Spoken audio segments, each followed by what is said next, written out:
یوسف علیہ السلام کا اپنے دوست سے تحفہ طلب کرنا۔ ایک دفعہ حضرت یوسف صدیق علیہ السلام کا ایک دوست بڑی دور سے ان سے ملنے کے لیے آیا۔ دونوں بچپن کے یار تھے۔ اثناء گفتگو میں اس نے حضرت یوسف علیہ السلام کو ان کے بھائیوں کے ظلم اور حسد کا واقعہ یاد دلایا۔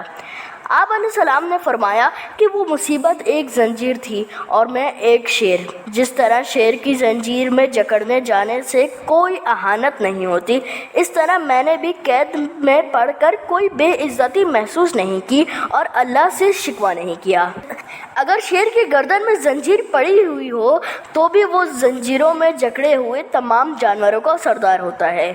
دوست نے پوچھا، قید خانے اور کنویں میں آپ پر کیا گزری؟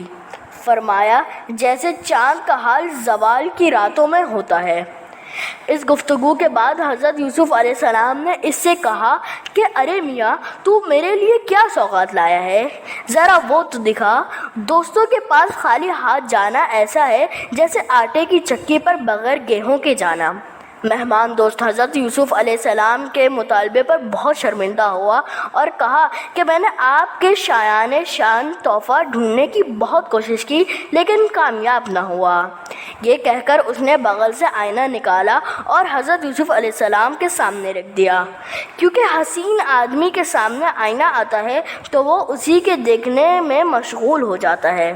جن کو اللہ نے نور باطن عطا کیا ہوتا ہے وہ اپنے حسن و جمال میں اللہ تعالیٰ کے حسن و جمال اور کاریگری کا تماشا دیکھتے ہیں اور ان کی زبان پر بے اختیار حق تعالیٰ کی حمد و ثنا جاری ہو جاتی ہے۔